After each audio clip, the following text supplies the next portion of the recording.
Cet épisode est réalisé grâce au soutien de notre sponsor Eumine, spécialiste de la santé au naturel. Saviez-vous que près de 90% de la population a des carences en vitamine D ?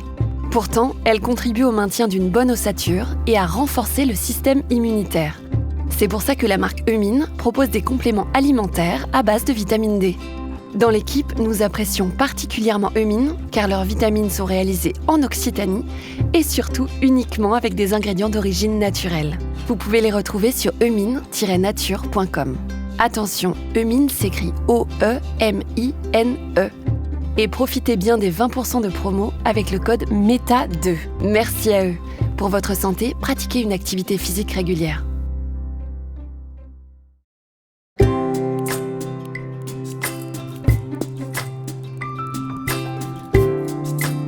Bienvenue dans la saison 4 de Métamorphose.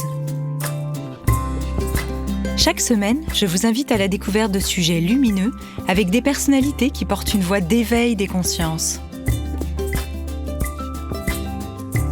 Métamorphose, le podcast qui éveille la conscience.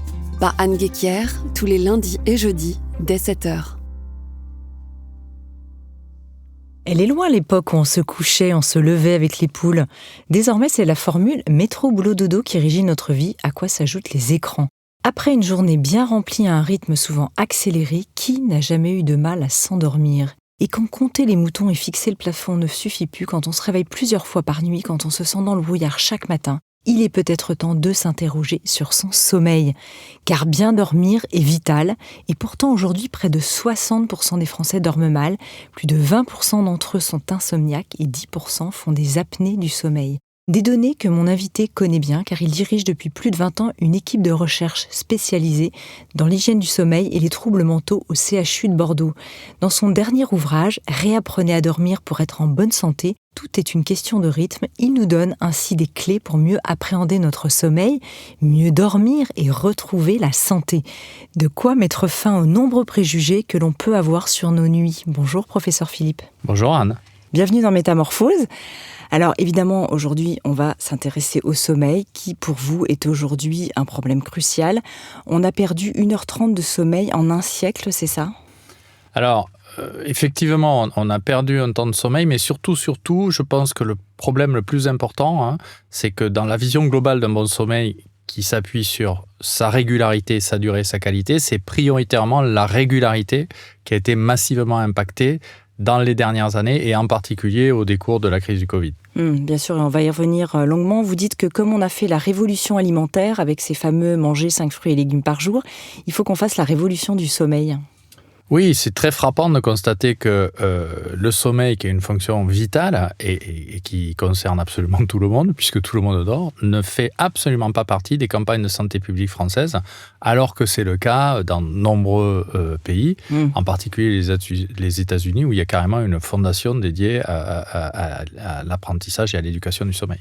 Ils font des campagnes pour justement que les gens prennent conscience de ça aux États-Unis ? Alors, ils font des campagnes thématisées, très très régulières. On vient juste de finir la campagne sur la somnolence au volant qui a duré une semaine où ils sensibilisent les entreprises, les personnes en travail posté, les gens qui sont amenés à devoir conduire la nuit. Il y a aussi beaucoup de campagnes sur le sommeil des enfants et des adolescents pour apprendre très tôt à dormir et les alerter sur le risque des écrans. Et donc oui, effectivement, il y a des campagnes qui sont très présentes et en France, malheureusement, on n'arrive pas encore à faire émerger un concept comme 10 000 pas par jour ou 5 fruits et légumes. Oui, c'est ça. Alors c'est vrai que vous le disiez hors antenne, dans ce studio, vous avez été pionnier aussi sur la somnolence au volant et notamment les messages qu'on avait sur les autoroutes et qui ont très bien fonctionné. Oui, c'est assez intéressant parce qu'en fait, dans les années 90, le sommeil, c'était une variable d'ajustement, en particulier vis-à-vis des bouchons, vis-à-vis de la température, parce que les voitures étaient peu climatisées, donc les gens partaient la nuit. Il y avait même des conseils de Bison Futé. Je me souviens, à l'époque, j'avais rencontré la déléguée qui disait « partez plutôt après minuit ou à 24 heures du matin ». Et moi, j'avais publié une étude qui montrait que ces comportements-là entraînaient une dette massive de sommeil. Et à l'époque, il y avait énormément d'accidents liés à la somnolence, en particulier sur les autoroutes. Donc ça, on a réussi à le changer. C'est-à-dire qu'il y a des campagnes qui ont permis de faire comprendre aux gens que bien conduire, c'est partir en étant reposé. Donc c'est des messages simples. Bien sûr, le bison n'était pas si futé finalement à ce niveau-là. Ouais, disons qu'on lui a un peu limé les cornes, on l'a remis dans l'axe et après, il a délivré de très bons messages. Maintenant, ce à quoi on est confronté, c'est un concept sur lequel les gens pensent que pas dormir la semaine, ça se compense la semaine. Ça s'appelle le jet lag social. Et ça, c'est une erreur massive qu'on paye très très cher, y compris sur des risques infectieux dont peut-être on va parler. Bien sûr. On va y revenir évidemment longuement parce que ce sont des études assez récentes et c'est tout à fait stupéfiant et vraiment intéressant de le savoir. Avant ça, quel est votre parcours, vous, au niveau du sommeil ? Comment est-ce que vous en êtes arrivé à vous intéresser à ce sujet ? Alors moi, je voulais être initialement chirurgien. Et j'ai découvert, parce que j'étais toujours un petit peu lente dans mes études, qu'en fait, il fallait se lever tôt pour aller au bloc opératoire. Et j'avais un intérêt assez marqué pour les activités nocturnes à l'époque. D'où d'ailleurs certaines fiches dans mon livre qui expliquent... Sur les boîtes de nuit. Voilà, par exemple. Et donc, je me suis réorienté vers une spécialité plus générale, qui était la psychiatrie. Et j'ai eu la chance de découvrir très très tôt un diplôme interuniversitaire sur la médecine du sommeil. Et ensuite, je suis parti aux États-Unis, dans le centre fondateur de la médecine du sommeil à Stanford, en Californie. Et là, je suis revenu définitivement vacciné et j'ai abandonné mon habit de psychiatre pour m'investir massivement dans la médecine du sommeil. D'accord, donc ça date effectivement. Alors, est-ce qu'on peut revenir un peu sur les mécaniques du sommeil ? Vous parlez du sommeil inné dont on hérite, acquis qui évolue dans la vie, pour y voir déjà plus clair et bien comprendre comment ça fonctionne. Alors, le sommeil, d'abord, c'est une fonction physiologique dont les déterminants sont génétiques. Par exemple, si vous êtes longue dormeuse et que vous épousez et que vous copulez avec un long dormeur, vous avez une forte probabilité de faire des enfants long dormeurs. Et ça se mesure, y compris dans la densité de votre EG. Donc, il y a vraiment un lien entre les gènes et le sommeil. C'est vrai aussi, par exemple, pour la sensibilité au café. Vous avez des gènes ADORA, vous allez être très sensible à l'effet du café. Vous n'avez pas de gène ADORA, vous ne serez pas sensible au café. Donc, chacun a sa marque de fabrique, on va dire. C'est pour ça que le sommeil est individuel et qu'il faut faire attention quand on donne des consignes générales, parce que c'est un petit peu comme si vous disiez combien il faut manger, mais ça dépend combien vous mesurez, combien vous pesez. Et après, il y a une fonction adaptative importante dans le sommeil, et le sommeil évolue beaucoup avec l'âge. C'est-à-dire que quand on a souvent tendance à être plutôt du soir, plus on avance dans le temps, plus on devient du matin. Et d'autre part, quand on a une très forte pression homéostasique, on y reviendra, c'est-à-dire le poids du sommeil se fait très présent si vous n'en avez pas assez au bout d'un moment. Et quand on est âgé, on a tendance justement à avoir plus d'éveil nocturne parce que la pression de sommeil se réduit. Et donc, c'est ces deux composantes, la pression homéostasique et les horloges chronobiologiques, qui vont conditionner, en fait, quelle va être la nature de votre sommeil et surtout sa qualité et sa régularité, bien sûr. Un bébé, par exemple, a besoin de beaucoup de sommeil. Alors, là, les bébés, au début, ils sont très désorganisés. Donc déjà, ils n'ont pas les rythmes circadiens organisés, donc ils dorment pas en polyphasique, un peu comme les navigateurs solitaires. Et puis, effectivement, les choses se mettent en place au fur et à mesure, mais au début, bien sûr, il y a une durée de sommeil très importante, et puis dans le temps, ça a tendance à réduire. Il y a une petite augmentation au moment de l'adolescence, parce qu'il y a beaucoup de process hormonaux qui rentrent en ligne de compte.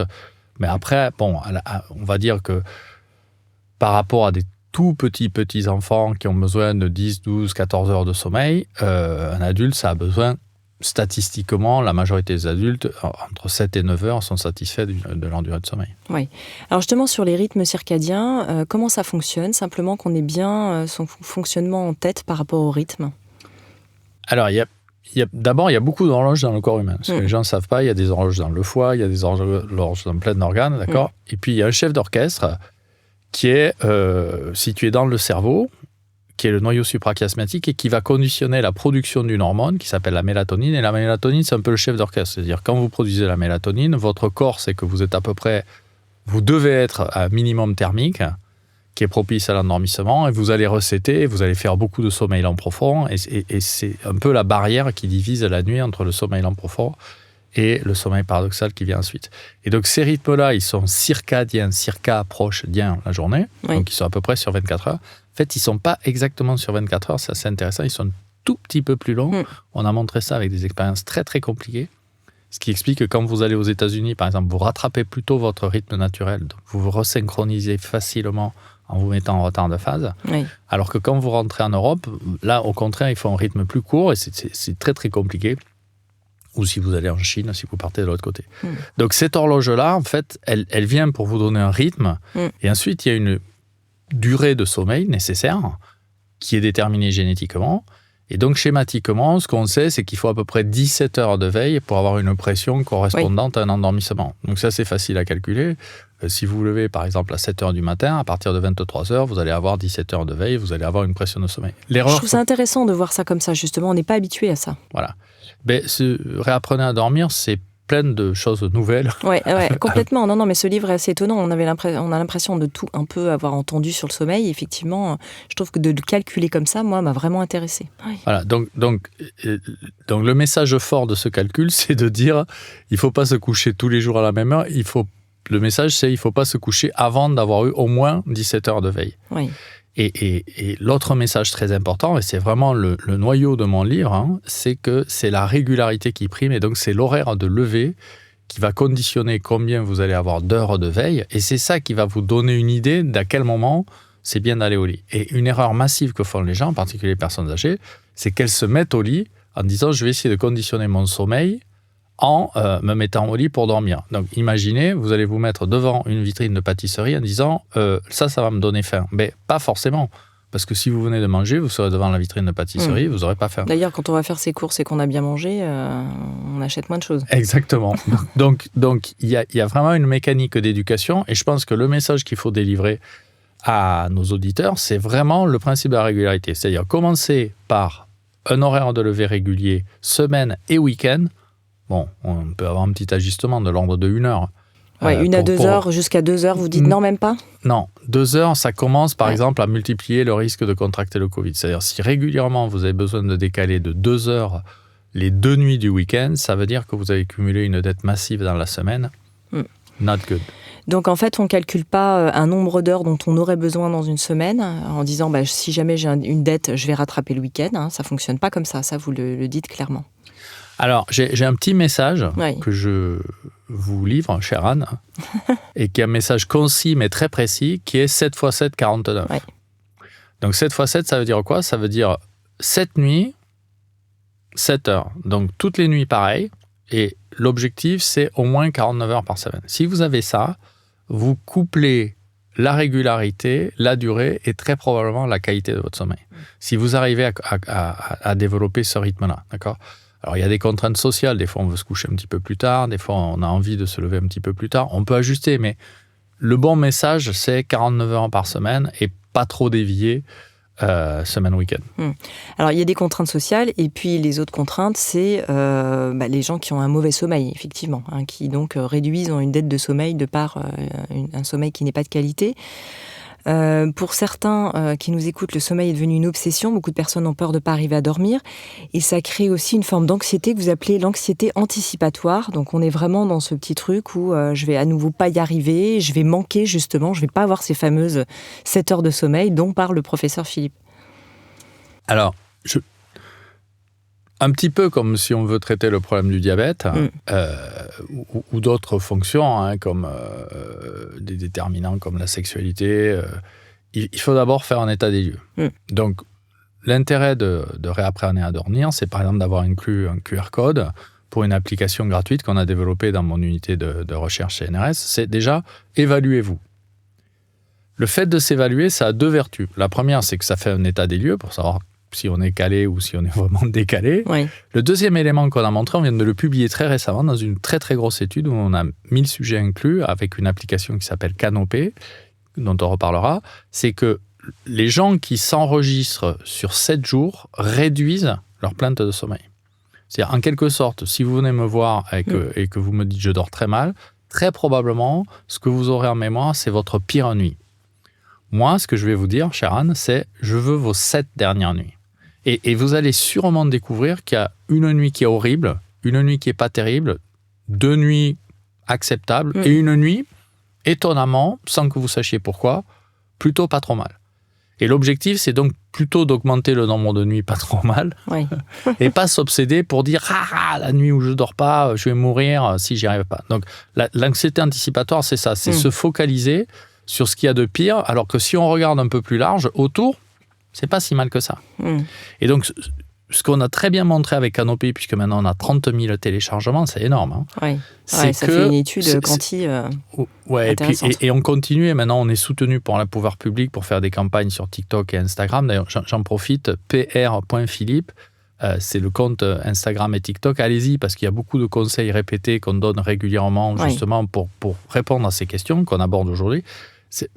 Quand on regarde cette masse de gens qui ont téléchargé, il y a 50% de gens qui ont téléchargé l'appli en s'en servant une fois, qui n'avaient pas de plainte. C'est-à-dire qu'il y a beaucoup, beaucoup de gens qui ne savent pas où ils en sont. Moi, je fais partie de ces gens-là. En fait, je ne sais toujours pas véritablement de combien d'heures j'ai plus ou moins besoin et quelle est ma qualité de sommeil. Après, on s'en rend compte au quotidien, est-ce qu'on a plus ou moins mal dormi, etc. Mais quand même, je trouve qu'on est assez ignorant sur le sujet.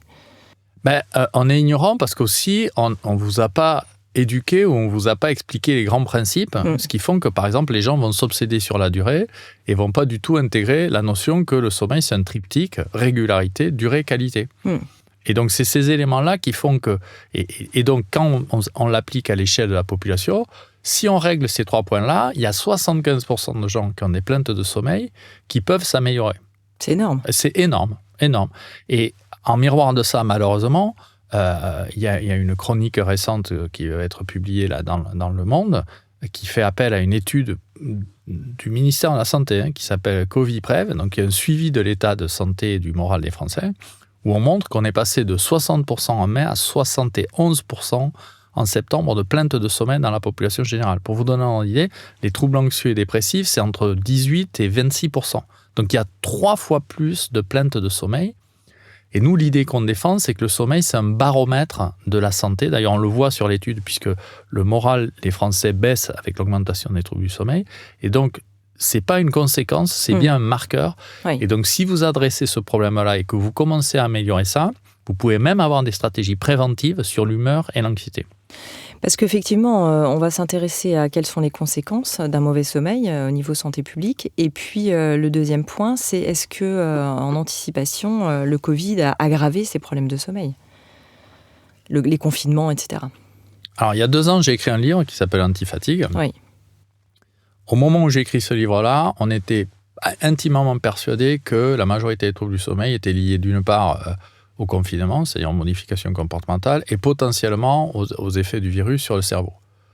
Là, ce qui s'est passé entre 2020 et 2022, c'est qu'il y a eu un déchaînement des publications scientifiques comme jamais on a connu, et on a profondément modifié notre regard sur les choses. Et ce qu'on a montré, entre autres, c'est que les modifications qui avaient été induites par la crise et le stress psychosocial font que maintenant, le sommeil, ça devient une cause du risque infectieux, mais aussi une cause potentielle des troubles anxio-dépressifs. Et il y a des publications qui montrent que, dans un registre modéré, c'est-à-dire pas un état dépressif majeur établi où vous avez envie de vous suicider, mais quand vous avez un coup de blues ou quand vous avez vraiment un ressenti anxio-dépressif, vous voyez, si vous améliorez la composante de sommeil, vous avez un impact significatif sur ces dimensions-là. Et ça, c'est très nouveau, parce que jusqu'à maintenant, les psychiatres, dont j'ai fait partie il y a quelques années, considéraient vraiment la plainte de sommeil comme une conséquence du trouble de l'humeur. Oui. Et là, on est en train de repenser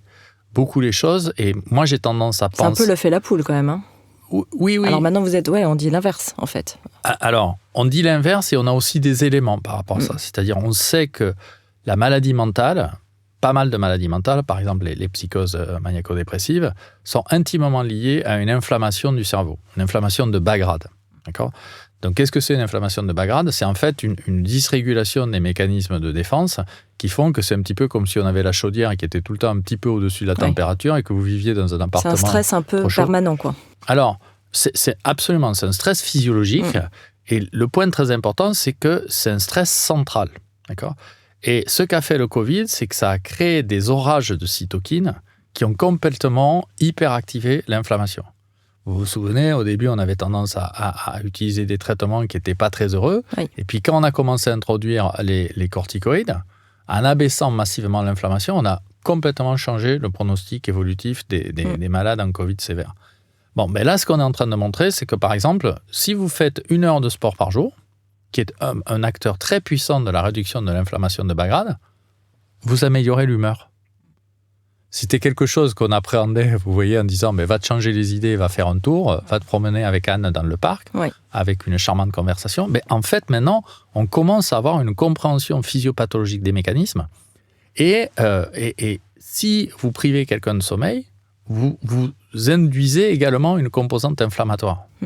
Et donc, le mécanisme de la santé liée au sommeil, c'est un mécanisme qui s'appuie sur ces fondamentaux-là. Et donc, ce qui est très intéressant, c'est qu'en ce moment, on a créé une crise où, par le télétravail, par l'isolement, par le fait que les gens ne vont plus au cinéma, se voient plus socialement, ne se rencontrent pas, restent chez eux et regardent Netflix, on a augmenté très probablement le seuil inflammatoire et on se retrouve avec des chiffres où il y a 71% des gens qui disent j'ai un signal d'alerte, là, un peu comme si j'avais de la fièvre, vous voyez, très modéré, hein, mais j'ai un signal d'alerte qui dit le sommeil, ça ne me va pas. Et ça, c'est un point que les pouvoirs publics n'ont pas du tout identifié et c'est vraiment un signal sur lequel il faut vraiment lancer une alerte. On le retrouve chez certaines typologies de personnes, plutôt des hommes, plutôt des femmes, plutôt un certain âge ou c'est bien réparti ? Alors, la vie est très injuste, comme vous le savez, et donc il y a 2 femmes pour un homme qui ont des plaintes de sommeil type insomniaque. Alors, nous, on est plus concernés par l'apnée du sommeil, surtout si on commence à mettre un petit peu de poids et de la graisse autour du cou. Mais vraiment, sur les plaintes de sommeil, c'est frappant et on ne sait pas complètement pourquoi. Il y a vraiment une surreprésentativité très importante des plaintes insomniaques et de la perception d'un mauvais sommeil chez les femmes. Récemment, là, vous voulez dire hein ? Non. En général ? En général, ouais, voilà. Je pensais que votre question, ça s'adressait en général. Non, mais là, je parlais par rapport aussi à la situation. Mais c'est bien de le savoir en général, effectivement. Alors, on apprend tous les jours, parce qu'en ce moment, on collecte beaucoup de données. On ne sait pas. Moi, j'ai tendance à penser que quand même, il y a énormément de gens, hommes, femmes, jeunes, vieux, qui ont modifié leur comportement. Et si vous avez 71% des gens qui rapportent une plainte, je ne peux pas m'empêcher de penser que ça concerne tout le monde. Oui, bien sûr. Alors revenons quand même peut-être sur la typologie circadienne des dormeurs. Hein. Vous dites qu'à peu près 25% des humains sont du matin, 25% du soir et 50% sont intermédiaires. Alors ça, c'est peut-être aussi méconnu. Alors, on a des échelles pour ça. D'ailleurs, j'en ai mis une dans Réapprenez à dormir pour que les gens, justement, déterminent un petit peu leurs besoins. En fait, effectivement, génétiquement, les horloges sont programmées en fonction de nos gènes. Et un petit peu comme pour la durée, il y a aussi plutôt des mécanismes qui se transmettent génétiquement. Alors, du soir, vous les connaissez tous, c'est on préfère la boîte de nuit que les croissants à 7h du matin. Oui. Quoique passé un certain âge, on préfère peut-être plus les boîtes de nuit, mais certains travaillent par exemple le soir, sont plutôt des bosseurs du soir. Alors après, ça entraîne des problèmes parce qu'on est devant l'écran, on bosse le soir, etc. Alors, il y a une part des comportements qui est liée à notre génome et il y a une part des comportements qui est liée à ce qu'on veut en faire. Par exemple, si on est dans une période de la vie où on envisage sérieusement les échanges de fluides corporels, les boîtes de nuit, c'est très adapté. Bon, à partir d'un certain âge, l'intérêt peut baisser un peu, ou en tout cas, on est moins à la recherche de partenaires multiples. Et dans ce cas-là, on va se concentrer sur l'écriture de livres. Mais c'est important de prendre en compte les 2 dimensions, parce qu'en fait, rien n'est gratuit. C'est-à-dire que vous avez un comportement inné, et après, vous allez l'entraîner, et c'est ce qu'on montre avec le sommeil. C'est que le sommeil, il a une composante quand même relativement adaptative. À ce titre-là, dans le livre, il y a un encart sur le sommeil des populations pré-industrielles qui nous a énormément intéressés dans la communauté scientifique, parce que vraiment, c'est des chercheurs nord-américains, Jerry Siegel, qui a vraiment fait un travail de fourmi en allant enregistrer des tribus qui vivaient hors de la lumière, hors de la lumière artificielle, hein, et donc en Amérique du Sud et en Afrique. Et il a retrouvé des comportements extrêmement similaires. Et en particulier, ce qu'il a montré, qui est absolument fascinant, c'est que les gens s'endorment bien après le coucher du soleil. C'est-à-dire, on était convaincus qu'en fait, il fallait suivre le rythme. Les gens qui n'avaient pas d'électricité, quand il faisait nuit, ils s'endormaient. Quand le jour se levait, ils se réveillaient. Chez les humains, c'est pas du tout vrai. Et ce qu'il a aussi montré en faisant des mesures de température du bout du doigt, c'est qu'en fait, c'est quand votre corps se refroidit que vous allez vous endormir. Et donc, quand il fait froid, on a tendance à allonger un petit peu sa durée de sommeil. Quand il fait chaud, on la réduit. Mais les tribus se réveillent tous les jours à la même heure. Ça, c'est incroyable. Donc, c'est vraiment le principe de la régularité du sommeil. Et un autre phénomène que j'ai trouvé génial, c'est que les tribus ignorent le mot insomnie. C'est-à-dire, quand on les interroge et qu'on leur dit combien vous avez de problèmes de sommeil, Nous, on est à 60%, eux, ils sont à moins de 5%. Donc, c'est un concept qu'ils ignorent. Ouais, incroyable. Et donc, ça veut dire que quand même l'environnement a une part extrêmement importante dans la mécanique du sommeil, et c'est probable que le sommeil étant aussi important, il y a des mécanismes d'ajustement qui se font, mais parfois avec un dérèglement, un petit peu comme sur la planète, où maintenant on est parti dans un cycle de réchauffement climatique, alors qu'au début, c'était plutôt vertueux pour ne pas mourir de froid dans la rue et avoir des habitats chauffés. Ben là, le sommeil, il cherche un petit peu sa place, et je pense que l'éducation est très importante parce que ça va permettre, à titre individuel, de se recentrer dans ce qui fait le bon équilibre, c'est-à-dire la santé liée au sommeil. Quand on se réveille naturellement le matin, est-ce que c'est plutôt un bon signe où on a besoin justement chez ces peuplades? Est-ce qu'ils ont observé qu'ils se réveillaient naturellement? Ah oui. C'est quelqu'un d'autre qui le réveille? Non, il se réveille naturellement, il se réveille surtout tous les jours à la même heure. C'est ça qui est incroyable. Ouais. Pourquoi certains, justement, ont besoin du réveil et d'autres non? Alors, mon hypothèse, c'est que beaucoup de gens ont besoin de réveil parce que soit ils ne dorment pas assez, soit ils dorment de façon irrégulière. Une bonne façon de répondre à ça, c'est jeter le réveil par la fenêtre quand vous êtes en vacances, et vous allez voir qu'au bout de 15 jours, sauf si vous allez tous les soirs en boîte de nuit, on y revient. ou jouer aux boules avec vos copains jusqu'à 3h du matin ou aux cartes, vous allez voir que assez mécaniquement, vous allez commencer à vous réveiller naturellement, d'accord ? Et vous verrez que votre durée de sommeil, normalement, va se stabiliser. Donc ça, c'est une bonne façon de répondre à votre question, chère Anne. Combien j'ai besoin de sommeil? Mettez-vous sur un rythme où vous n'avez pas de contraintes sociales. Donnez-vous la capacité de dormir ce que vous voulez. Plutôt 2 semaines pour laisser le temps de l'organisme de se réhabituer. Et là, vous verrez assez régulièrement apparaître une durée de sommeil à peu près stabilisée. C'est pas une question de, effectivement, peut-être qu'à 7 heures, en fait, qui est quand même une heure sociale assez classique pour se réveiller, en disant entre 6 et 8, et que ça correspond à un cycle qui ne correspond pas à la personne, et qu'on est en plein dans un sommeil, finalement, qui est encore assez dense. Alors, effectivement, les gens qui sont massivement du soir, c'est une torture de se réveiller à 7 heures du matin.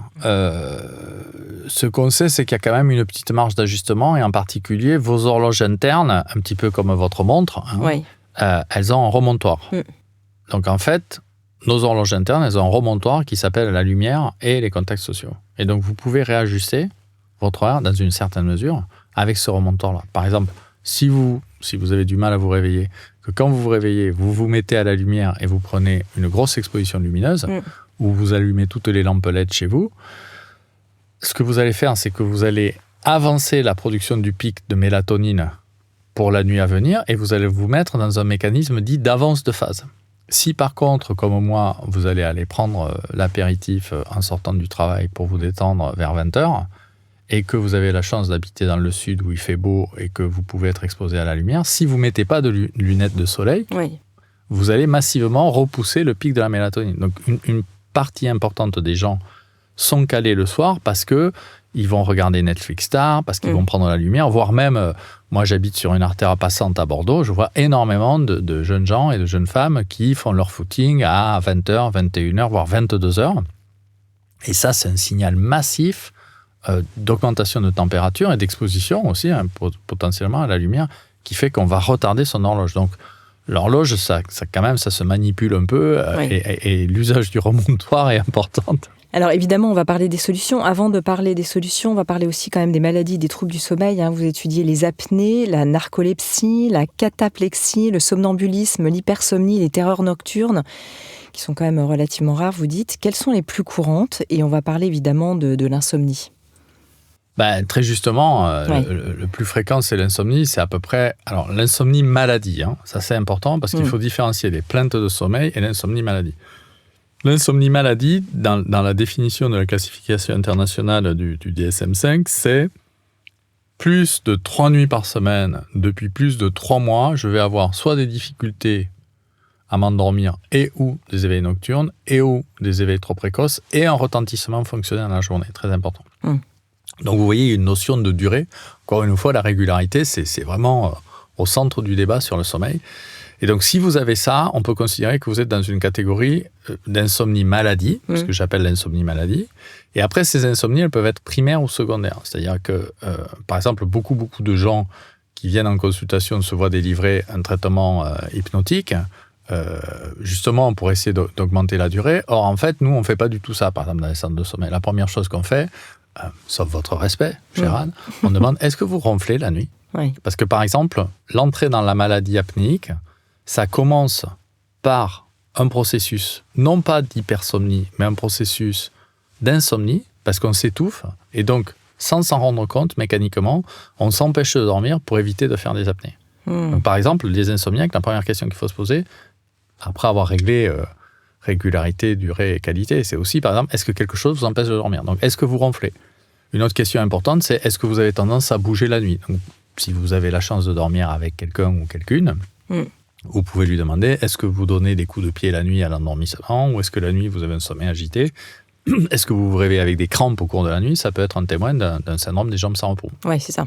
Ça, c'est assez fréquent, le syndrome des jambes sans repos ? Oui, il y a des études qui disent que ça touche 3 à 5% de la population générale. Oui, c'est très fréquent. Syndrome des jambes sans repos ou syndrome des mouvements périodiques du sommeil. C'est deux versions. D'accord. C'est neurologique ? Effectivement, c'est neurologique. Ouais. C'est a priori un déficit de transport de la dopamine dans le cerveau qui est lié potentiellement à une carence en fer, en particulier au cours de la grossesse. Donc, c'est des maladies un peu complexes avec des traitements médicamenteux spécifiques qui ne sont pas des hypnotiques et qui sont plutôt des agonistes de la dopamine. Type qui peuvent résoudre aussi la maladie de Parkinson, voilà, des choses comme ça. Ouais. C'est ça. Ou ça répond aussi bien aux morphiniques. Donc, c'est une maladie assez compliquée. Mais Vous parliez des femmes enceintes, j'avais l'impression que ça touchait peut-être plutôt les hommes, mais non, c'est assez réparti. Non, ce que je veux vous dire, c'est que une des hypothèses, c'est que la dopamine ne circule pas bien dans le cerveau et que c'est lié à une carence en fer. Et on pense qu'au cours de la grossesse, chez la mère, s'il y a un problème dans ce d'anémie, sens-là, d'accord. Okay. L'enfant va être plus à risque pour après développer ces maladies-là. Okay. C'est encore des maladies sur lesquelles on explore beaucoup la physiopathologie. Mais bon, par exemple, c'est des maladies où on fait obligatoirement une prise de sang parce qu'on sait que si vous avez une carence en fer, vous allez majorer le risque d'avoir ces symptômes-là. D'accord, intéressant. Voilà, donc, carence ou excès de fer ? Non, carence. Oui, plutôt carence, oui. Mais en tout cas, pour revenir à nos moutons, si je me permets, les moutons dont je parlais en introduction. Voilà. Revenons à l'insomnie. Voilà, donc l'insomnie, c'est 1, l'hygiène, et si on traite l'hygiène, c'est 75% des problèmes. 2, c'est est-ce que j'ai une insomnie secondaire à quelque chose, d'accord ? Donc, insomnie liée aux apnées du sommeil, insomnie malheureusement aussi liée à l'anxiété et à la dépression, parce que c'est extrêmement fréquent. Et là aussi, il faut savoir si on est en état dépressif majeur, consolidé. Est-ce qu'on a déjà eu des états dépressifs qui ont été traités médicalement ? C'est-à-dire, est-ce qu'on est dans un schéma de reproduction ? Et on sait d'ailleurs, c'est assez intéressant, que si vous développez une insomnie entre les épisodes de troubles de l'humeur, ça majore significativement le risque de rechute. Donc, l'insomnie, c'est un marqueur de risque de rechute de la dépression, à peu près 3 fois plus de chances. C'est aussi, de façon intéressante, un facteur de risque potentiel pour l'hypertension artérielle, parce que si vous n'abaissez pas votre fréquence cardiaque et votre pression sanguine artérielle au cours de la nuit, vous allez garder ce seuil élevé, et à terme, vous allez rigidifier vos artères, vous allez avoir une inflammation de bas grade. Ça fait partie des conséquences. Et donc, concept important, ce concept d'insomnie subjective et objective, que je détaille dans mon livre, c'est que la majorité des insomniaques, et ça c'est aussi quelque chose de très nouveau, il faut que nos auditeurs l'entendent, la majorité des insomniaques dorment, mais par contre ils perçoivent mal leur sommeil. Donc ils se réveillent quelques secondes, ils disent « Ah, j'ai été éveillé toute la nuit », mais en fait non, en fait ils dorment. Quand on les enregistre dans les centres de sommeil, ça les rend fous parce qu'on leur dit « Mais regardez, vous avez dormi 8 heures », et ils nous disent « Non, j'ai dormi 3 heures ». Donc, cette impression d'être en veille un peu... Donc c'est un défaut de perception, si vous voulez, du signal, un peu comme l'hyperacousie. En fait, il n'y a pas de bruit, mais on dit « j'entends beaucoup ». D'accord ? C'est une dimension personnelle qui est liée à l'hyperéveil, entre autres. Et donc, ces gens qui ont cette problématique-là, ils répondent très bien à un approfondissement du sommeil, parce que si on les met un peu en dette et qu'on approfondit le sommeil, le sommeil va avoir plus de goût. Un petit peu comme si vous rajoutiez un petit peu de sucre dans votre thé, vous allez dire... Alors, l'approfondissement du sommeil, pour dire ce que c'est ? Alors, l'approfondissement du sommeil, c'est réduire le temps passé au lit de façon à se mettre sur un principe de dette modérée, enlever le sommeil lent léger, augmenter le pourcentage de sommeil lent profond, celui qui a beaucoup de goût, celui dont on se réveille plus difficilement. Et ça va beaucoup agir là-dessus. Ça, c'est l'insomnie subjective, mais il y a malheureusement aussi des insomnies objectives. C'est-à-dire, il y a des gens qui ne dorment pas Mais vraiment pas. Donc, par exemple, les gens qui ont des psychoses maniaco-dépressives, ils peuvent dormir 3 heures pendant Alors ça, un mois. c'est terrible, ça. Ah oui, alors là, c'est des gens très, très, très malades. Voilà. Donc, et eux, ils ont plein de risques associés. Et de façon très surprenante, il y a 50% de ces malades qui ont un syndrome d'apnée du sommeil. Ah oui. Il y a un surrisque majeur de syndrome d'apnée chez les malades qui ont une psychose maniaco-dépressive. On sait bien soigner aujourd'hui l'apnée du sommeil? Oui. Alors, ça dépend comment vous voyez la vie. On sait très bien soigner palliativement l'apnée du sommeil. C'est-à-dire que je peux, de façon assez efficace, vous empêcher de vous arrêter de respirer la nuit. Par contre, il va falloir que vous supportiez toutes les nuits soit une machine sur le nez qui va vous souffler de l'air pour ouvrir vos voies aériennes, soit une orthèse qui va mettre en avant votre mâchoire pour ouvrir les voies aériennes. Donc globalement, c'est des traitements très efficaces, mais il y a un enjeu d'adhérence qui est important, et donc il y a tout un enjeu d'éducation thérapeutique aussi, qui permet justement d'augmenter ça. Pour mémoire quand même, il y a un peu plus d'1,2 million de Français qui dorment avec une machine. On est le pays le plus gros prescripteur avec les États-Unis, oui. Et c'est une maladie très fréquente. On pense qu'en France, il y a probablement 5 millions de malades apnéiques. Est-ce qu'on peut réduire sans arriver justement à la machine? Vous parliez du surpoids tout à l'heure, de la gorge un peu grasse, etc.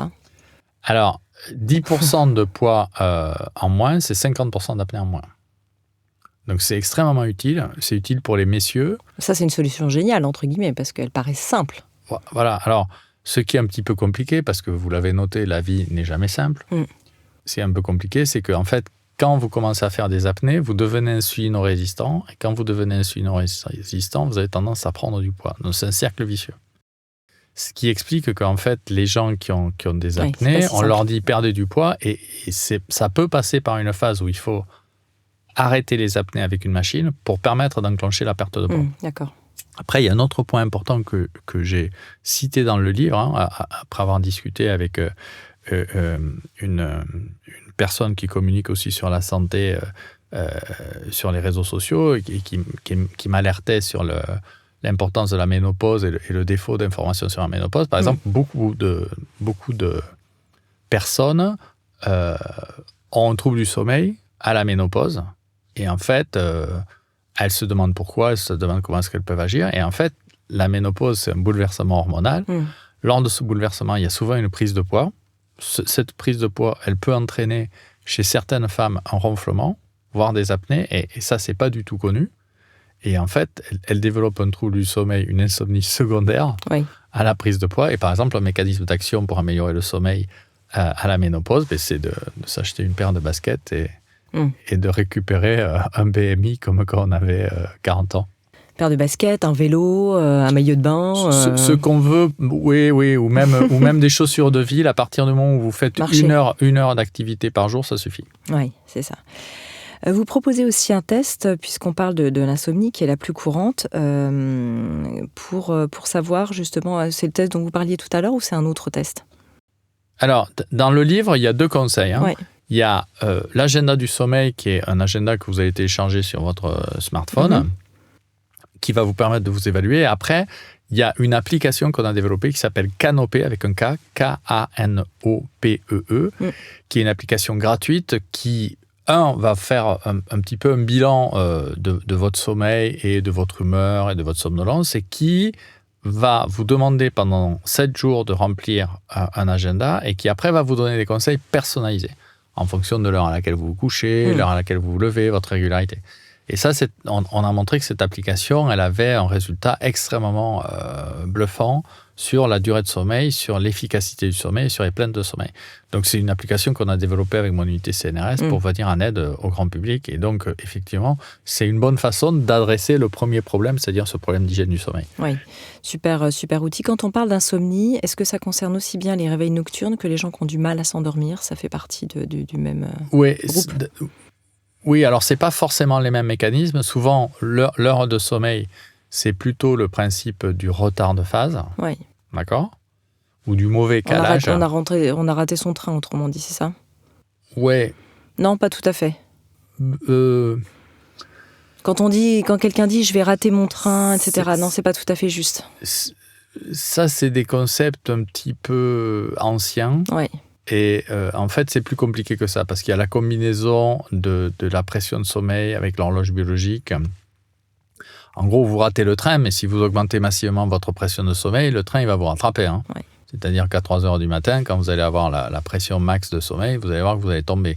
Par contre, si vous êtes dans le lit ou dans le canapé en train de regarder ou de re-regarder votre série télé favorite, mais quand même un petit peu ennuyeuse, genre Inspecteur Derrick ou Les Feux de l'amour, vous voyez, quelque chose bien non, je vois pas, je regarde pas la télé. bien daté, vous faites bien.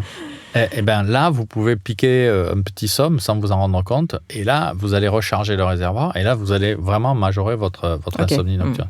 Donc, le message du sommeil aussi, c'est un peu comme le message de l'alimentation, c'est blanc-noir. C'est-à-dire, ou vous dormez pas. Il ne faut surtout pas se mettre dans une situation où vous pourriez grignoter du sommeil. Vous voyez, vous mettre devant la télé, piquer un petit peu d'un œil. Ça, c'est vraiment pas à faire. Puisque vous parlez de l'alimentation, quel est l'impact sur la qualité du sommeil ? Alors, je vois que vous avez bien lu mon livre, parce que l'alimentation n'agit pas sur la durée de sommeil, elle agit spécifiquement sur la qualité.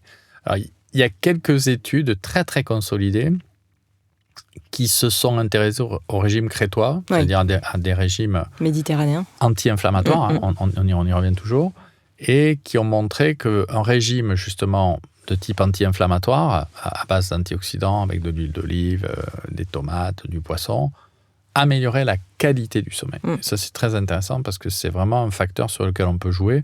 La durée, on l'a vu, si on se met en dette de sommeil, on va augmenter la durée. Le timing, si on commence à aller faire le footing le matin, prendre de la lumière, ça peut jouer aussi. La qualité, c'est des fois un peu plus compliqué. L'alimentation, ça peut vraiment jouer là-dessus. Et puis, il y a aussi un volume de prise alimentaire. Le soir, le bœuf bourguignon, bon. Alors, le volume et puis l'heure du repas. Oui, c'est ça. Qu'est-ce que vous mangez et à quelle heure ? C'est ça. Il faut donc, idéalement, c'est vrai que les pays nordiques ont tendance à manger plus tôt, alors que nous, les latins, et encore en France, on est un peu entre les deux, mais on a tendance à manger Oui, mais c'est tard. pas des gens comme nous, vraiment. Ouais. Non, mais les Espagnols qui dînent à 22h, par exemple, c'est vrai que ils se couchent aussi plus tard. Mais oui, mais la société a un peu shifté. Ils ferment au milieu de l'après-midi aussi, donc les rythmes sont assez adaptés. Ils sont différents. Ouais, d'accord. Donc les sociétés se sont évidemment adaptées à tout ça. Et pour bien connaître l'Espagne également, ils ont quand même un régime de type méditerranéen. Enfin, au moins pour certaines parts importantes de l'Espagne, ils ont plutôt un régime type méditerranéen, donc un régime qui peut favoriser la qualité et l'endormissement. Oui. Alors c'est vrai que dans votre livre, vous attaquez aussi aux fausses croyances qui circulent sur le sommeil. Je pense notamment aux bienfaits du Miracle Morning. Vous dites que c'est un peu une légende urbaine aussi, ça c'est autre chose, qui tend à faire croire que si on rate un cycle de sommeil, il faut attendre 90 minutes pour s'endormir. Donc dites-nous un petit peu quelles sont les idées reçues comme ça. Alors, mon sujet favori, c'est vraiment le Morning Miracle, parce que ça, c'est vraiment des crétins radioactifs qui l'ont inventé. C'est des gens à fuir, parce que je pense que potentiellement, ils peuvent être contagieux. Donc, le principe est simple. C'est on se tue à expliquer qu'il faut dormir plus parce qu'on est en dette de sommeil, qu'il faut garder une bonne régularité de sommeil, et il faut que le moment où vous vous levez, vous puissiez vous exploser et rentrer dans la vie. Et le Morning Miracle, c'est exactement l'inverse. C'est-à-dire, vous allez vous priver de sommeil, semaine et week-end, en plus vous stimulant pas, en vous mettant dans une situation où vous n'allez pas avoir d'interaction, et donc vous allez vous retrouver complètement explosé au bout d'un mois, et tout le monde saute dessus en disant c'est la nouvelle mode, vous voyez. Avant il y avait les lavements du côlon, si vous vous souvenez, vous voyez, ou des activités comme ça très rigolotes, ou des confrères ont même conseillé le broyat de noyaux de cerise pour dormir, vous voyez. Je ne sais pas par quelle voie d'ailleurs d'administration il faut consommer, mais c'est vraiment une très très très très mauvaise idée.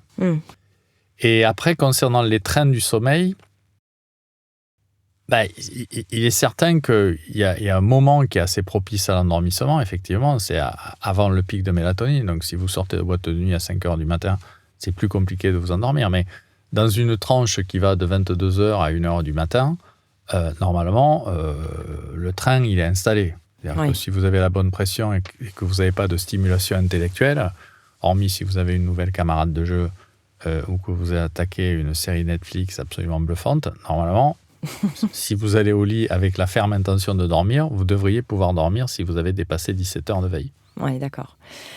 Autre idée reçue que vous auriez en tête. Il y a une autre chose qui m'a amusée dans votre livre, c'est le fameux snoozer. Alors moi, je fais partie de ces gens-là, donc ça m'a beaucoup intéressée. qui font sonner le réveil 3 ou 4 fois et ça devient vraiment une mauvaise habitude. Et moi-même, je suis très énervée avec cette histoire de snoozer. Je trouve ça drôle, mais je suis sûre que je ne suis pas la seule concernée. Ben, ça veut dire quelque chose. C'est que probablement, vous n'avez pas un impératif massif qui vous oblige à vous lever. Parce que, par exemple... Bien sûr, je pars du quotidien. Évidemment, si j'ai un train à prendre, je le fais pas. Non, mais beaucoup de gens ont des éléments disturbants dans l'environnement, que ce soit un chat, un conjoint, des enfants, qui à un moment donné interdisent le snoozer. Donc j'en déduis que vous avez une marge de malheur par rapport à ça. Donc c'est souvent... S'il reprend sa casquette de chef de file. Là. Voilà, et donc... On a dit quand tu es dans un confessionnal. Normalement, c'est plutôt dans l'autre sens. Oui, mais vous avez un ancien psychiatre en face de vous. Oui, je vois bien. Faites attention. Je fais très attention, je sais. Donc, souvent, ça concerne plutôt des gens, justement, qui n'ont pas un entraînement social parce qu'ils n'ont pas besoin d'aller pointer à l'usine. Et c'est... un petit peu comme vous avez préparé un très très bon risotto, vous avez dit que vous alliez manger une assiette de risotto et garder le reste pour demain, et s'il est très très bon, allez, vous allez vous laisser aller, peut-être vous allez prendre 2-3 cuillères de plus de risotto. Le snoozer, c'est un petit peu ce mécanisme-là. Après, ce qui est plus important, c'est qu'il y en a qui ratent carrément. Donc, il y en a qui ratent les 2 premières sonneries. Et là, ça veut dire qu'eux, ils ont vraiment une dette de sommeil. Ouais. Donc, il faut voir le degré d'intensité par rapport à la pénibilité du lever. Voilà. Mais on se rendort véritablement entre ces 2 phases quand même, ou ça reste quand même un truc de veille, ou s'il y a un risque de se rendormir un peu profondément et que ce soit pire et qu'on aggrave le truc? Non, par exemple, si on est en dette massive, on peut redormir effectivement quelques minutes et puis se réveiller pour combler le différentiel. D'accord, donc c'est pas très grave quand même, le snoozer. Le snoozer, c'est pas grave si vous n'êtes pas en dette de sommeil et que vous courez après votre temps. Si par contre vous dormez vraiment pas assez dans la semaine et que vous faites du snoozing non-stop, bon. Alors évidemment, on arrive à la fin de ce podcast, il nous reste encore du temps, mais on n'a pas parlé de comment vraiment bien améliorer la qualité de sommeil. On en a quand même un petit peu parlé, parce qu'on a dit, évidemment, on ne fait pas de sport le soir, parce que là, on se remet en hyperthermie, on peut dire ça, en hyperthermie. Enfin, on réchauffe le corps et donc on envoie un signal qui n'est pas forcément bon. On fait plutôt du sport le matin, ce que vous avez expliqué. Alors, il y a plusieurs dimensions dans le sport. Ouais. Peut-être la première, oui, on peut aborder par ça, c'est la température. Et j'en discutais récemment avec un confrère.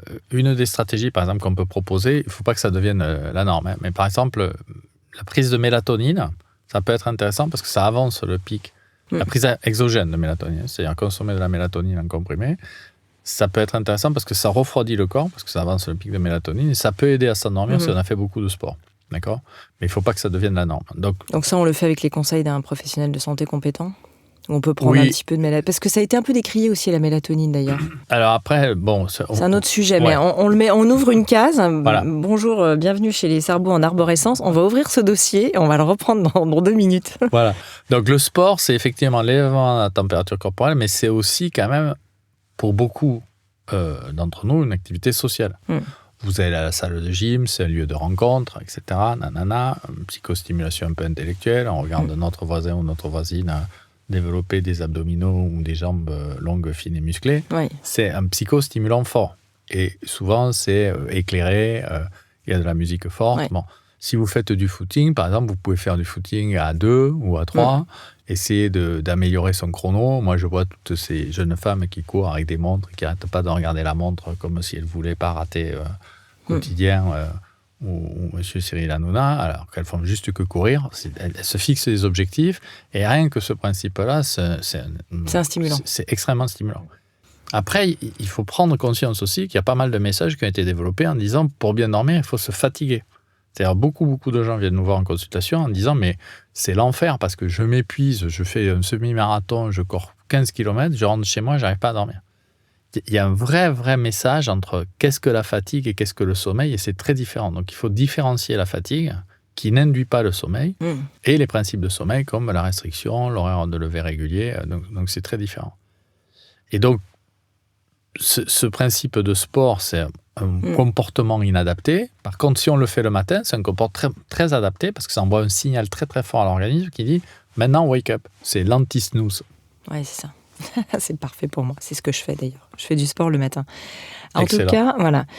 Comment est-ce qu'on peut améliorer sinon la qualité de sommeil ? Vous dites, alors, chambre fraîche, avoir les pieds chauds au coucher, ça c'est vraiment important. L'idée des chaussettes finalement le soir, ou de la bouillotte sur les pieds, ou un petit bain de pieds, c'est pas idiot. Le bain de pied, je ne suis pas certain, mais en fait, c'est les extrémités. Ça marche aussi avec le nez, les oreilles et les doigts. Bon. Alors le nez, ça peut faire un bonnet. Ouais. Et les oreilles, les oreilles, ça fait un bonnet. Le nez, moins. Il faut se tricoter un petit nez masque rouille. de nez, voilà. Mais le principe, c'est qu'en fait, si vous vasodilatez les extrémités, vous allez perdre de la température et c'est ce signal de perte de température de l'extrémité qui va vous faire basculer un petit peu comme si vous aviez un bouton on-off. Donc en fait, le principe des chaussettes, c'est de réchauffer les pieds pour perdre de la température. Après, c'est un schéma et un débat extrêmement compliqué qui agite vraiment les populations parce qu'il y a des gens qui adorent dormir avec les pieds sous la couette. Il y en a d'autres qui adorent dormir avec les pieds hors de la couette, justement parce qu'ils ont le pied très chaud. Et il y a un autre débat encore plus compliqué. Ouais, en plus, ça dépend des moments dans la nuit, ça, ce que vous dites.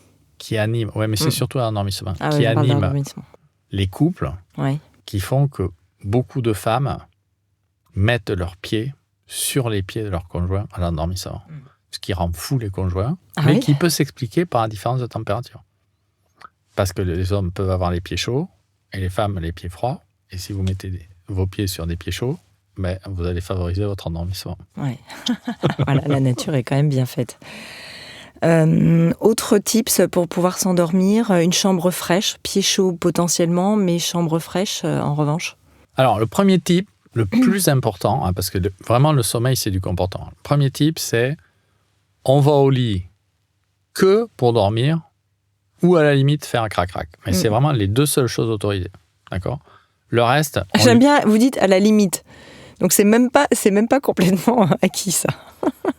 Et là, j'avais eu une série reprise dans l'émission C'est à vous qui m'avait valu le best-of où j'avais expliqué qu'on n'était pas obligé de faire un crac-crac dans le lit et que la cuisine, par exemple, ça pouvait être intellectuellement intéressant. Donc, ils avaient beaucoup aimé l'idée. Donc, ce que je veux dire, c'est qu'on n'est pas obligé de faire un crac-crac dans le lit, mais si on veut faire un crac-crac dans le lit, parce que ça peut être confortable, on peut. En plus, ça peut favoriser l'endormissement. Mais l'idée générale, c'est qu'on va dans la chambre et on va au lit pour dormir. Et quand on y va, on éteint la lumière, on est dans une condition assez propice, mais mentalement, on se met dans la situation où on va aller dormir. L'idée d'aller dans la chambre pour se relaxer, prendre un livre, allumer la lumière ou même regarder une série, ça, c'est très, très contre-intuitif parce que c'est un message inconscient inversé. C'est-à-dire que vous allez dans un endroit où vous devez faire quelque chose et vous faites exactement l'inverse. Ça n'est pas bon du tout.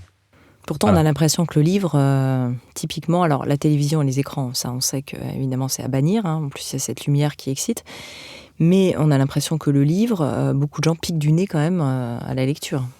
Oui, mais ce qui est bien, c'est de piquer du nez en dehors, c'est-à-dire si vous lisez... Hors de la chambre. Voilà, c'est ça. Et que quand vous allez dans la chambre, vous avez le max de pression, et là vous arrivez et vous faites le continuum, parce que, par exemple, la majorité des lampes des intérieurs ont été changées, elles ont été remplacées par des LED. Une part très importante de gens ne savent pas que les LED peuvent délivrer beaucoup plus de lumière bleue qu'un écran. Et ça balance un champ électromagnétique assez important, je crois aussi. Il y a moins d'évidence sur les preuves électromagnétiques et sommeil. Mais par contre, la lumière bleue des lampes de chevet, ça c'est monstrueux et les gens ne le perçoivent pas du tout. Voyez ? Donc il y a tout un tas de messages. Et puis, après, il y a aussi un message par rapport au fait de dire si je trouve pas le sommeil, mais si je suis dans le lit, le temps est beaucoup plus long que si je suis en dehors. Parce que si je trouve pas le sommeil en dehors, je vais aller bricoler quelque chose, préparer mes affaires pour le lendemain. Alors que quand je suis dans le lit, j'ai pas grand-chose à faire, sauf peut-être rentrer dans l'intrigue du livre, qui là, vraiment va me maintenir éveillé. Ouais. D'ailleurs, quand on a des réveils comme ça nocturnes, est-ce qu'il faut se lever, lire ou on reste ? On n'en a pas parlé quand on a parlé des insomnies. Alors, le deuxième principe le plus efficace avec la restriction de sommeil, c'est ce qu'on appelle le stimulus control. Et effectivement, il faut sortir du lit. Donc, dès que vous vous réveillez, vous sortez du lit. Ça a deux vertus. La première, c'est que ça vous recette vraiment pour savoir si vous êtes endormi ou réveillé. Parce que dans le lit, c'est très compliqué de savoir si on est réveillé. Ce que disait, on est dans l'objectif subjectif. Là. Voilà, c'est le premier point. Et le deuxième point, c'est que ça va augmenter votre dette de sommeil, bien entendu. Parce que quand vous sortez du lit, vous êtes éveillé. Donc, vous sortez, vous allez prendre un verre d'eau, Vous allez aux toilettes si besoin. Et puis quand vous revenez au lit, vous re-rentrez dans le shift comme ça, vous dites lit-sommeil et vous pouvez vous endormir. Donc ça, le stimulus control, ça marche très bien d'ailleurs. C'est une des recommandations qu'on utilise en canopé. On a des résultats extrêmement efficaces. Ah, très bien. La lumière, fermer les volets, avoir un petit filet d'air frais, est-ce que c'est bien ? Alors, la température, effectivement, il vaut mieux dormir dans des chambres plutôt fraîches, 19, 18, ça c'est certain, ça favorise l'endormissement, c'est les enseignements des tribus pré-industrielles. La lumière aussi, bien sûr, oui, et le bruit. Parce que ça, le bruit, bien sûr. Ça, c'est un élément extrêmement important, et en particulier chez les gens qui ont un hyper-éveil acoustique ou un hyper-éveil global, ça favorise massivement l'éveil. Alors c'est vrai que le bruit, on ne maîtrise pas toujours le bruit des autres ou les bruits extérieurs. Quid des bouchons d'oreilles, pour ne pas citer la marque connue. J'ai entendu dire aussi, même si on peut la citer, les boules caisses évidemment, on n'est pas en télé, mais j'ai entendu dire, alors pareil, est-ce que c'est une idée reçue, que les boules caisses pourraient favoriser les acouphènes ? Ouais, il y a un effet un peu je m'entends quoi. Quand vous avez des boules caisses, c'est vrai que si vous bougez la mâchoire, ça fait un peu cloc-cloc. On entend le cœur... Voilà, on peut entendre plus les mouvements internes, effectivement.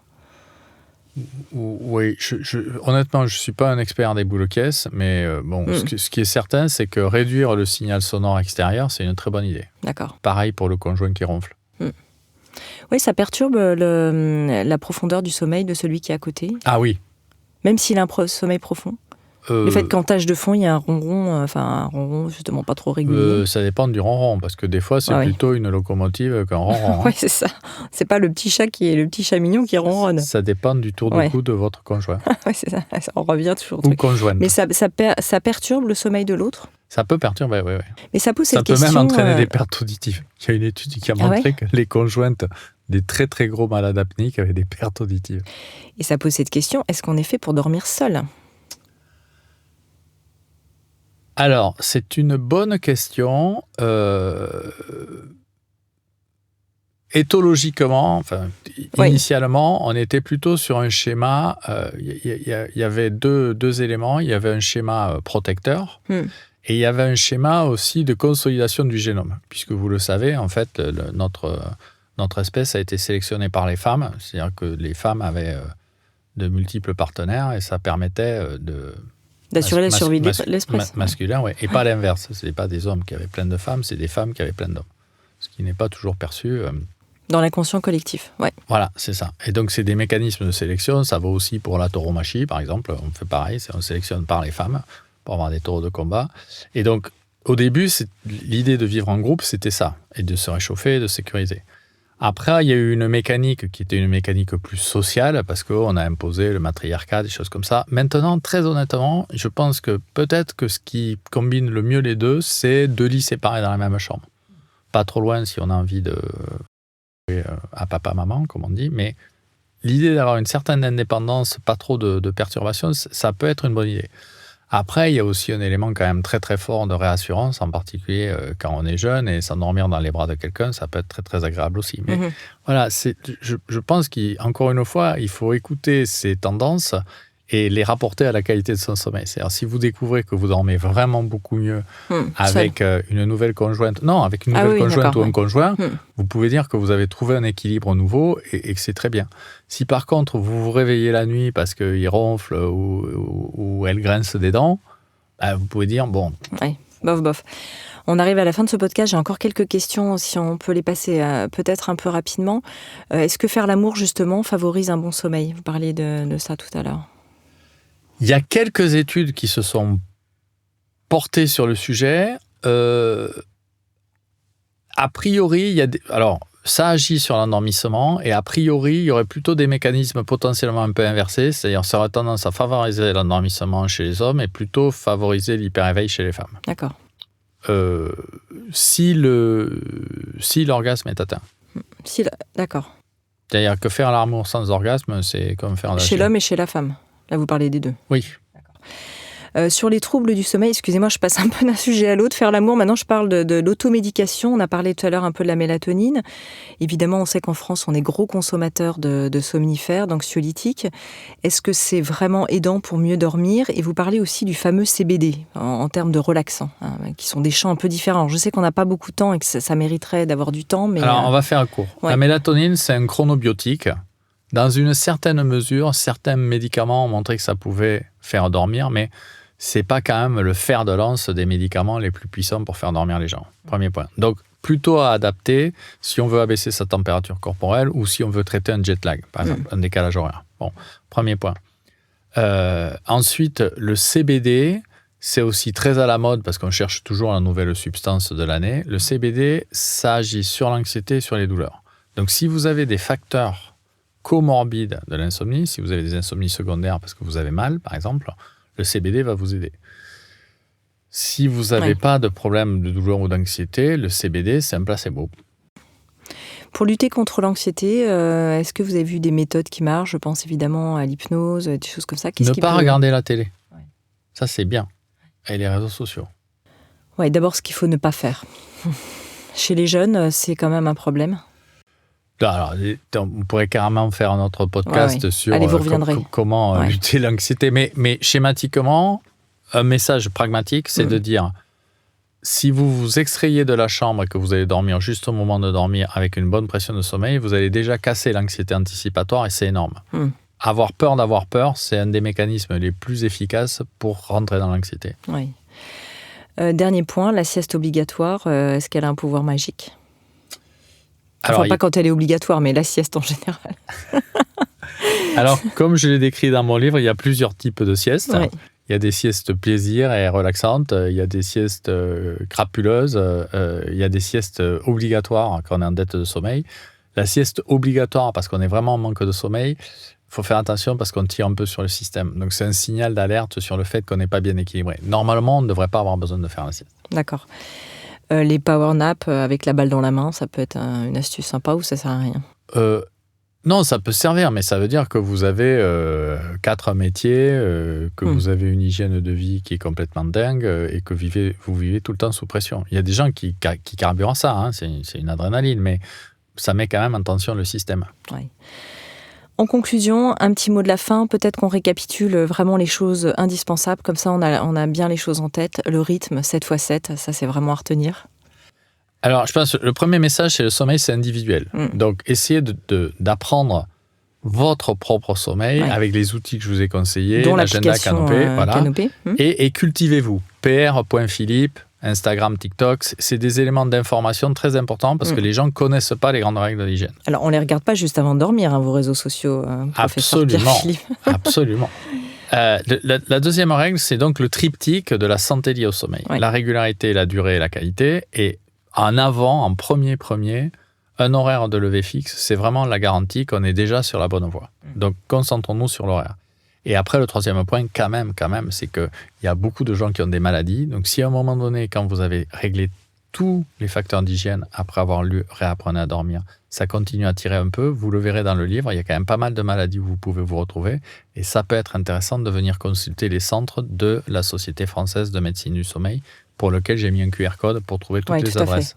On pourra la redonner aussi, évidemment, sur nos réseaux sociaux. Il y en a beaucoup en France. On en trouve facilement. Il n'y a pas trop d'attente parce que c'est aussi une question. Alors, la santé en France, c'est compliqué. Donc, vous dire qu'il n'y a pas d'attente, ça serait un mensonge. Mais par contre, on est couvert et on est présent sur tout le territoire. Et on est en capacité, en lien avec des médecins généralistes, à amener des réponses efficaces. Alors, merci infiniment, professeur Pierre-Philippe. Autant de clés à découvrir dans votre livre « Réapprenez à dormir pour être en bonne santé. Tout est une question de rythme » paru aux éditions Albin Michel. On peut également consulter, on l'a dit et redit, l'application gratuite que vous avez créée avec votre équipe qui s'appelle Canopé avec un K et E à la fin.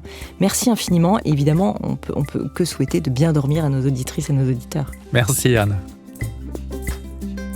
Si vous avez aimé ce podcast, n'hésitez pas à lui donner 5 étoiles sur Podcast Addict et surtout abonnez-vous gratuitement sur votre plateforme préférée pour ne manquer aucun épisode.